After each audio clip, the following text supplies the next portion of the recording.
I'm Scott Munn, along with Tug Coward in the Warrior Alliance Network studios in Atlanta, Georgia. Some of America's most impactful leaders, like Washington, Eisenhower, and Teddy Roosevelt, served in the military before they were ever elected. When veterans continue their service in public office, they don't just lead, they inspire a stronger and more united America. Today on Success After Service, we're honored to welcome Jason Dozier. Jason represents District 4 on the Atlanta City Council and also serves as the innovation strategist at Hire Heroes USA, a national nonprofit that helps U.S. military members and veterans successfully transition into the civilian workforce. He's a graduate of Denison University with degrees in history and education, and Jason went on after that to serve as the reconnaissance officer in the U.S. Army, deploying to both Iraq and Afghanistan, where he was awarded the Army Commendation Medal and the Bronze Star for his service.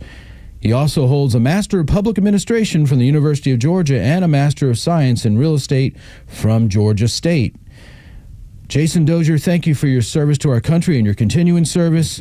Jason Dozier of the Atlanta City Council and Hire Heroes USA, welcome to the Warrior Alliance Network, sir. Thank you. Thank you for having me. Glad to be here. It's a blessing to have so many people each week that are as passionate about service as we are, and passionate about our country as we are, and passionate about our men and women in uniform as we are.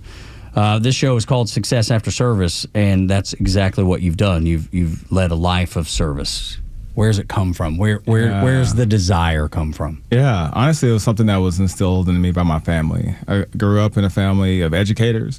My grandmother was a special needs teacher, and three of my aunts were educators as well. And so I actually went to college. All those degrees that I had that you named off, my first one was a history and education double major because I wanted to go back to teach a high school, be a high school social studies teacher. And, teaching is hard. And I tell folks I have nothing but love for my educators. I married an educator, but it was not the career for me. But I knew I wanted to do something bigger than myself. But my family really instilled that spirit in me, whether it's volunteering, whether it's just doing work with church service and just giving back in a bigger way than just me. And so I've tried to step into those shoes and walk their walk and do big things and make sure their legacy is lived within me. So. That's great, man. I love that, and I love the fact that you give them the credit for it. That's such a thing that people in our military do. They never take credit. They always, if it's the leader of a battalion, it's my guys. Yeah. And I see a lot of parallels between sports and military. There's just so many. Meritocracy is so important, and all the things that go along with that. A good coach does the same thing. Man, they're making my job easy. Yeah, they're great players. Yeah. That's the way it works. Good leaders always do that, and you exemplify that for sure. Military background, Recon, Bronze Star. Tell me about that. Yeah. So, I remind folks that, especially during wartime, Bronze Stars can be earned more than just for valor, and mine is for service. So in my 14 months in Iraq, 9 of those months was as a scout platoon leader. Me and my guys will patrol Baghdad 3-4 times a day, sometimes at night. And we brought everybody home safely. And in that time, we helped interdict IED emplacers. We helped restore electrical grids. We made sure that the schools were uninterrupted and had educational resources for little boys and little girls. And we were very successful in the work that we did making central Baghdad safer. And so I was awarded a Bronze Star for that service and for that leadership. And, we had some firefights here and there. Sure. But my guys came home safely, and I'm proud that I was able to do that. In fact, one of my medic actually just earned his MD, is now in residency out on the West Coast. So Doc is now a doc. And so to see my soldiers be able to live full lives and raise families, and one of my soldiers, 3 of his kids are now in the Army, which makes me feel a little old that my soldiers, how little it was. Yeah. But, I'm just thankful that, we were able to be successful in the way we were, 'cause I know not everyone was able to come home safely. No doubt about it. So that's what it's from. You're exactly right. Give me some of the lessons that you learned in the Army and how you apply those now in the civilian world. Yeah, one of the biggest things that they instill in you day one, especially as an officer, is the mission comes first. But to accomplish that mission, you got to take care of your guys. You got to take care of your soldiers. Make sure they're armed with the tools that they need to be successful. Make sure that you can lean on them and give them long enough leash to make decisions on their own and be agile and feel respected and feel like they have earned your trust. But also inspect what you expect and make sure that they're doing what they need to do. That's not too different than being on the Atlanta City Council, where we are managing a $975 million general fund budget, where we have more than nearly 10,000 city employees, and making sure people, something like making sure people's trash gets picked up on time, following up and making sure that our city employees are doing what they need to, but also that they're empowered to make decisions. You don't need a city council person to step in to ensure that a pothole gets filled, but we also got to make sure our potholes are getting filled. So that oversight and accountability piece is very important. It's not too dissimilar from being in the military and making sure that your guys are doing what they need to do, especially when you get to the company level, to the brigade level. You got a lot of people you got a lot of folks doing the work, but we also got to make sure we put systems in place to ensure that accountability is baked in as well. Very cool, very cool. And we're talking to Jason Dozier, Atlanta City Council. Of course, you can look him up for his city council work at citycouncil.atlantagA.gov. And you can connect to him like you connect to all our guests through the warrioralliance.org. And we're going to get into your work with the City Council and, of course, Hire Heroes USA. But beyond his work with the City Council, Tug, I wanted to tell you and our listeners that Jason also serves on a number of key boards that really are going to and are impacting Atlanta's growth and heading into the future.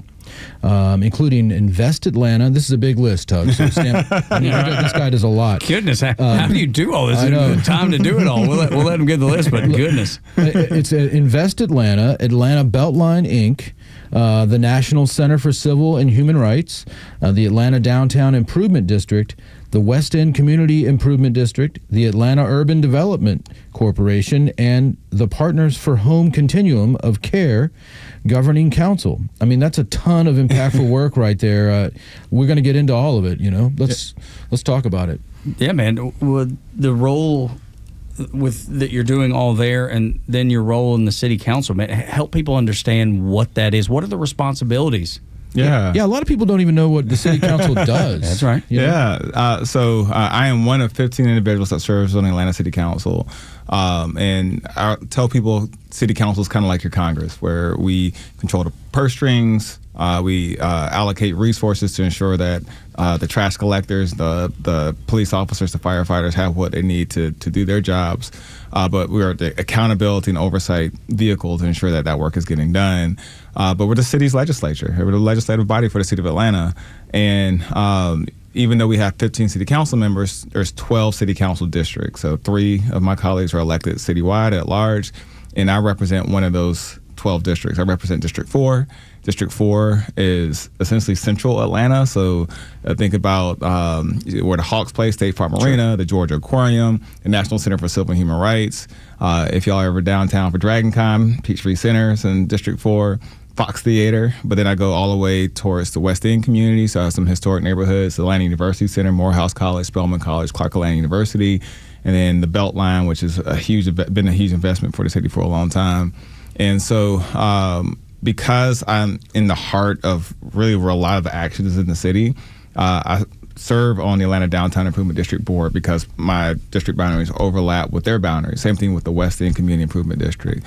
But then also when you think about things we're trying to solve as a city, these holistic issues around homelessness and people being very vulnerable and getting left out in the streets under the overpasses or the highways, a lot of that's in my district. So I serve on the Partners for Home Governing Council, Continuum Care Governing Council. So all the coordination between homeless services, all the coordination between government entities to make sure we can deliver these resources to our most vulnerable people.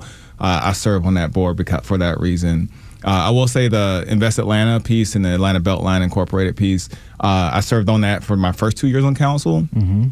And it was because as a freshman council member, I chaired our Community Development and Human Services Committee, and so you serve on those boards. And so what essentially happened is I got elected, not realizing that there's all these extracurriculars tied to my service. So yes, I get to make policy and drive the direction that the city's going, as a policymaker and introducing legislation.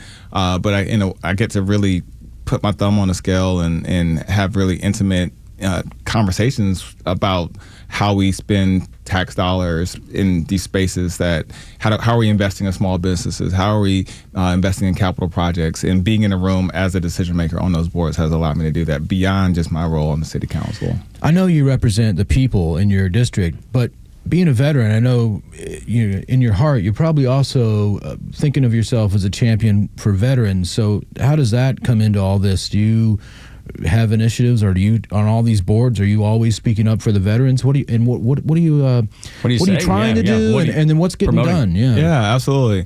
So on one hand, I feel especially proud to be in this role in the city council, because I am the first veteran to serve in Atlanta City Council in probably 50 years. Wow. I'm the Congratulations. Thank you. That's huge. Thank you. And the only reason why we don't know earlier than that is because we're only able to go as far as 1980s, the cohort that serves in the 80s. And so I'm currently the only veteran that serves on the Atlanta City Council. And because of that status, I get folks reach out to me all the time saying, hey, I'm a veteran in need. Who do I go to? Who do I talk to get help with housing, to get help with employment services? And thankfully, and I know we'll talk about my time with Hire Heroes USA as well, I've spent so much time in the veteran service space over the last decade. I've gotten to know a lot of the players and a lot of institutions, a lot of organizations doing this work. And so able to connect people. I've been able to connect people. Yeah. But what I've learned in that is that we shouldn't have to rely on a city council person to make that connection happen. The city of Atlanta should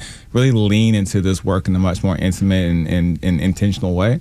And so I'm working to try to bring a office essentially at the city of Atlanta that focuses on veteran services and veterans issues. As an example, we have of our entire homeless population across the city of Atlanta, we know that 10% of our homeless population are former military veterans. Mm. And we know that in some situations we have organizations that do work in the city of Atlanta who might focus on older residents, like with home repairs or roof repairs, and they're so oversubscribed with their core services, but they also have funding for veterans, and they actually have trouble finding veterans, and they're undersubscribed to some of those programs. So my vision is for this office, to make that coordination so that City of Atlanta veterans and veterans across the region get the help that they need. And I love the work that's been happening organically with Warrior Alliance, with Hire Heroes USA, with VEO and others who've been putting all these sorts of resource fairs together and kind of developing their own continuum of care. But I hate that the City of Atlanta is never in the conversation, is never at the table, and I want to try to change that. And so, I've taken this mantle. I haven't taken it lightly, and I want to continue to make sure that Atlanta can be considered maybe even a veteran city USA, where leading the charge, leading the charge, and showing other cities across America how they can take care of the veteran population. Well, we've got a stat for you that you can take back to these meetings, and that is, over 30% of the military in America comes from the Southeast, and Atlanta is it's the capital of the Southeast. Yeah. And we really need to help our veterans more. So I'm glad you're working towards that, and we want to have you back to talk about it once you do get that Veterans Center and that whole division up and running in Atlanta. But let's talk about what you've been doing. I mean, you've also been working at Hire Heroes USA for a long time. You were one of the early partners to come on with the Warrior Alliance, and we greatly appreciate that. How is that partnership going, and what exactly do you do? In your role as, I guess, you're the innovation strategist. Is that right? I am. Yeah. So honestly, it's a fancy title for essentially special projects and helping to ensure the organization is on the right path. And when we are building new systems and bringing in new partners, that we don't break anything along the way. So as an example, I started at Hire Heroes USA back in the halcyon days of 2012 as an intern. We had 15 full-time employees at the time, swapping cubicle space in Alpharetta. And from there, I was offered a job. I did that for 3 months and was offered a job as a transition specialist. So I coach veterans and military spouses, helping them learn how to write a resume, how to interview, how to network. And I did that for a year. And then as the organization was growing, I got promoted into the role that I had for essentially a decade after that, which was in the Army, we call them S3, but I was essentially an operations lead. And so all of our registration systems, all of our back-end processes that defines our internal definition of clients, and how do we define a client, and how do we make sure we report that information to our grant partners and funding partners in a way that tells our story, tells our truth, but also shows that we have amazing outcomes. I built all those systems. So before I got elected to city council, my title was Director of Program Operations and Evaluation, which is a bit of a mouthful. It is, yeah. But for a large national organization, I was doing a lot to ensure that we continue to be the best in the business. We're the most effective veteran service organization in the country, and a lot of the systems that I got a chance to work to build are still being used today. And so when I got elected, I know where all the bodies are buried, essentially. Organization was very gracious and magnanimous in allowing me to continue to serve in a way that, as we continue to grow beyond my leadership, we can ensure that the core services that we provide, the core systems that we built, don't get broken, don't get changed in a way that makes it harder for us to tell our story and tell our truth in the way that we intended to. And so I got to do some really cool projects as we continue to grow and continue to innovate.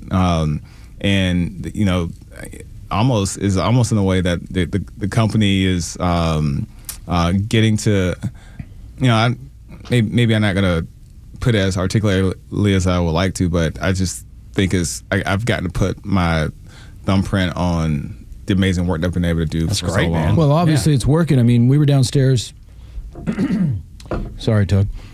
We were downstairs with Scott Johnson, the president and CEO of the Warrior Alliance before this, and he introduced you, and he right away said that you just passed, the 100,000 mark on veterans getting placed into jobs through Hire Heroes? 110,000 veterans and military spouses hired through our services.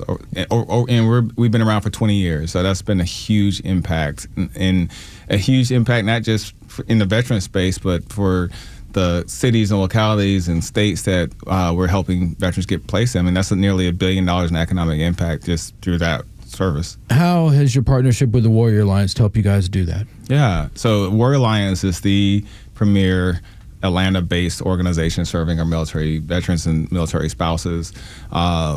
Because if I need help with employment, I might have other issues as well, issues with housing, issues with transportation, issues with legal services. Yeah, those go hand in hand. And those go hand in hand. And so while Hire Heroes USA focuses on the employment side of things, it's been amazing to have a partner like the Warrior Alliance to be able to refer a client to make sure they can get their DD-214, their proof of service, making sure that they can get the housing needs addressed in a way that an organization like Hire Heroes is not able to do. But the Warrior Alliance, because it serves as that kind of hub and spoke model, that continuum of care is being realized for veterans in ways that I think has served as an amazing model across the country that other cities have tried to replicate.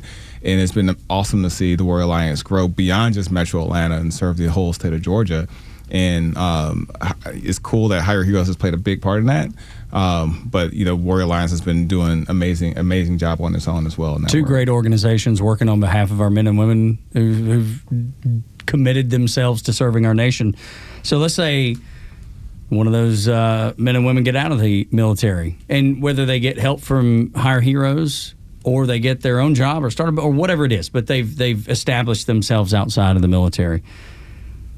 What advice do you give veterans who just want to get involved like you are? Yeah. How do you guide them? What would you tell them to do to get plugged in? Yeah. I mean, it's like the city's line is like, know thyself, understand, what do you want in this world? What do you want to see? What change do you want to see? And then go from there. For me, I live in the Mechanicsville community in Atlanta. And I know before we start the conversation, we talked about with the Braves, and I know we're over here at the Battery. Yeah. I live about maybe a 5-minute walk from Turner Field. Okay. And so the Atlanta Braves had announced they're leaving for Cobb County, and a lot of neighbors who have been in the community for decades and whose whole livelihoods were based around the Braves being there were very concerned about what the future of our communities were going to be in Mechanicsville, Summerhill, and Peoplestown specifically. And I started wanting to get involved because this is my community now too. So I started showing up to neighborhood meetings and showing up to community meetings, and like many other examples in life, whether it's a PTA or whatever, you show up a couple of times, people start asking to volunteer more and do more, and by the end of it, things kind of snowballed, and I was running organizations and taking leadership roles. And so I tell veterans who are interested in doing something and continuing that service, that the idea of second service just understand what your community is and what the challenges are, and then use that as an opportunity to get to know the leaders in your community, the people who are movers and shakers, but also people who are voiceless and don't know how to get engaged, and build community, build a network that, you know, collectively we're able to speak with a stronger voice. And so, but don't shy away from showing up to a community event, to a neighborhood meeting, to a PTA meeting. Get involved in what your kids are doing. Especially with your kids. And, you know, I think people don't realize that a lot of these organizations are starving for folks to get involved. And, you know, just the internet's a great tool. I tell people all the time, type in your neighborhood, type in your city, and volunteer, and a lot of opportunities will come up. But know what you want to actually get out of it too. So making sure that you're meeting the right people, you're having conversations with the right people, you're building the right relationships. Not much different than looking for a job, and let that be something that's going to make you a better person in the end. Jason, you do so much, and Scott had that list that's as long as your arm. If there is a moment that you're not working, or when you're not working, what do you do, man? In that little bit of time, what do you fill that with? Yeah. So we were talking earlier about your music background. I've been a guitarist for the last 25 years. Started playing in college. And once I turned 40, I was like, you know what? I want to get back into music. So that's been my escape. Is you know, I'm a blues musician by training, but I love playing guitar, and I'm trying to make sure that my kids actually have the same passion for music that I developed. So important. You know, my wife Claire, I've been poking her a little bit. I think I'm gonna get my oldest kid a drum kit for Christmas this year. Get those electric ones. Oh yeah, absolutely. but music is my passion. Music is really where helps me center myself, and it's great for my mental health. It's great for just it's been my savior, I think. You're in like company. Yeah. Yeah.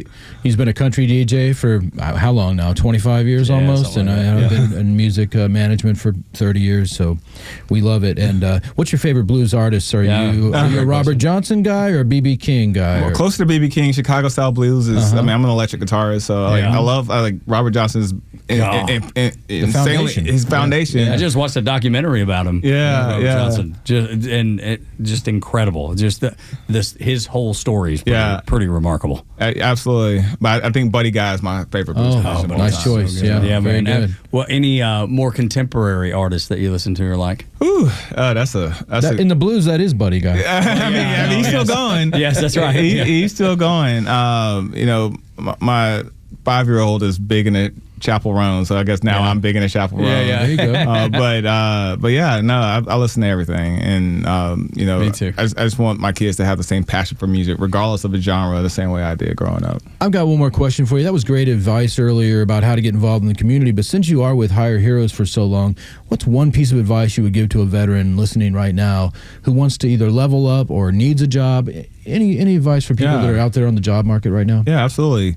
HireHeroesUSA.org. And I always remind people that Hire Heroes USA services are personalized, they're free, and they're lifelong. So, you know, even if you are not sure what to do today, you're already working in a job, but you know you want to do something better, Hire Heroes USA is there for you. Or maybe we helped you find a job at some point, and then you want to come back 5 years later, Hire Heroes USA is still there for you. And so that's great.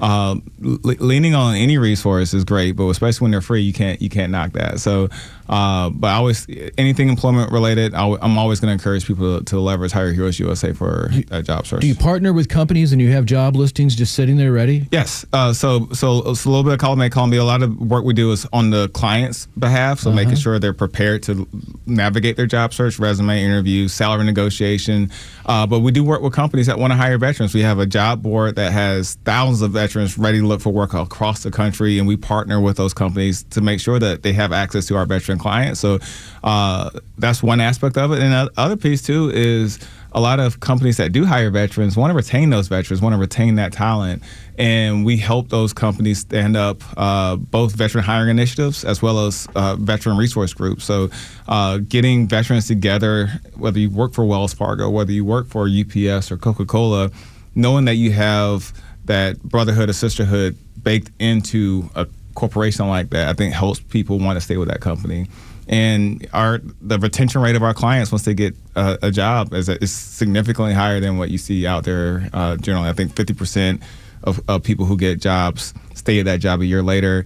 Nearly 70% of Hire Heroes clients stay at that job. So we're outperforming the general population, and I think it's because we help veterans and military spouses understand what they want to do and really find their value and find their place, find their home, and then we help those companies make sure that they're doing everything in their power to retain those clients as well. So, but yeah, we on both sides we absolutely do that work.